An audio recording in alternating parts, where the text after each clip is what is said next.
Ito naman guys, ireripat ko rin si Alocasia stingray ko. Personal collection ko rin to. Until now, mahal pa rin to guys. Wala lang ma-acquire ko siya. Yun. Ganon din, consistent lang. Palagay ko sobrang, kasi doon sa nilalagyan niya, hindi masyadong naaarawan. So, ang gagawin ko, ireripat ko siya, tapos try kong iiba yung lugar. Ito, ganito siya guys. So, ito yung pinaka best features niya. Yan. Kaya siya sinabing stingray. Yan, meron siyang buntot. Pagka i-imaginein mo siya, para siya talagang si stingray. Yan. Oh. Diba? Para siyang si stingray. Kaya ang tawag sa kanya, Alocasia stingray. Yan. Meron pang isang Alocasia na maganda. Sobrang kulot siya. Si Loco. Alocasia Loco. Parang ganun. Pero ito, isa sa mga yung kilala na ng lahat. Pag sinabing stingray, yun. Ito siya, ganun din.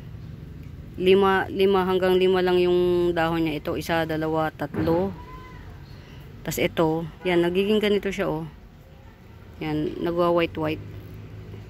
Yan, pag nag white na siya guys, yung ganyan, mamamatay na siya. Yan, hindi siya yung nagdadami. Yan, nagiging ganyan siya, nagkakaroon siya ng parang umido. Yan. Oh. Pag naging ganyan na siya, yung dahon, yan, aliwanag kasi. Mamamatay na yan siya. Ito, oh. Change soil ko siya ulit kasi oh, sobrang mud na siya. Muddy na yung lupa niya. Oh. Napabayaan ko rin. Pero kahit napabayaan siya guys, oh, patuloy pa rin siyang nagtatribe. Kaya lang, pagka ganun din siya, pag nagbigay ng panibagong dahon, mamamatay ang isa, yun. Hindi siya ganun ka-healthy. So, ngayon, mimix uli ng bagong soil. Pero dahil nga Alocasia siya, hindi ko siya dadamihan ng, hindi ko siya po masyadong buhaghag. Parang pakaramdam ko ang Alocasia gusto niya sa lupa. Kaya lang, wag naman masyadong parang clay na siya.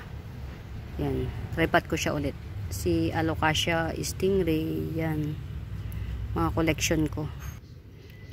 Yan, naugasan ko na guys. Ganyan lang kakunti yung niya, ugat niya. Yan. Pero humaba na yung niya, yung nodes. Yan.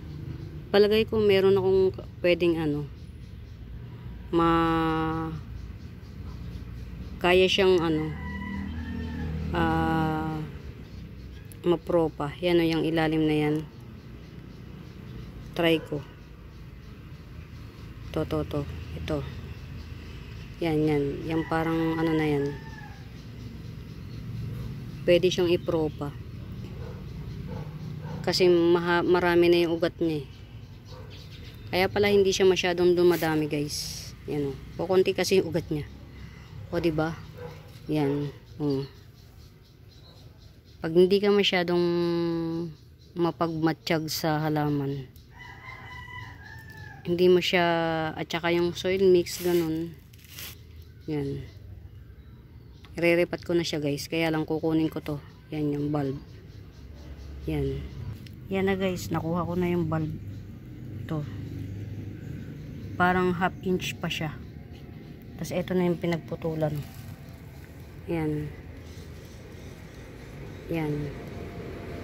Itatanim ko rin yung bulb sa loob. Para hindi maligaw. Just in case na ito, halimbawa ito, tumubo siya. Pagsasamahin ko rin siya sa isang seedling bag. Para kung tumubo man siya, hindi ako maligaw. Yan pa rin siya, si stingray pa rin siya.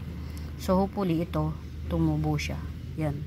Maging isang stingray ulit siya. Yan. Maging isang ganito pa rin siya. Yan. Ang hirap mag-video guys ng ng isa lang. Yan. Sana maging dalawa siya para meron ako mai-release.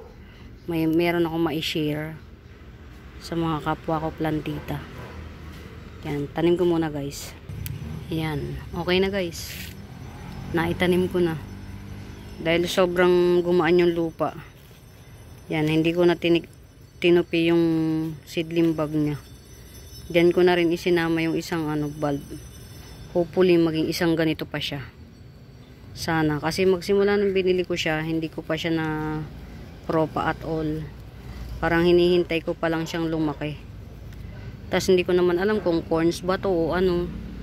Pero alam ko, basta yung may mga parang gabi siya. Yung gabi mismo siya. Yung gabi mismo, yun yung pwede natin itanim. So yan, mas buhaghag na yung lupa ngayon. Mas magaan na siya. So try natin kung mas magugustuhan niya sa bago niyang soil. Yan. Okay na siya guys. Ready for sana siya sa bago niyang lupa. Magustuhan niya. Yan. Si Alocasia stingray. Yan.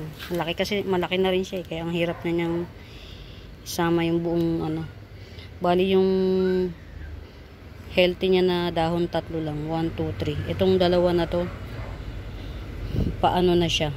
Pawala na siya. So pwede ko na rin itong ikat kasi pangit na siya. Makakaagaw lang siya ng nutrient dito. Ito, hayaan ko na siyang mategi bumbum ng kanya. Ito, cut na natin to.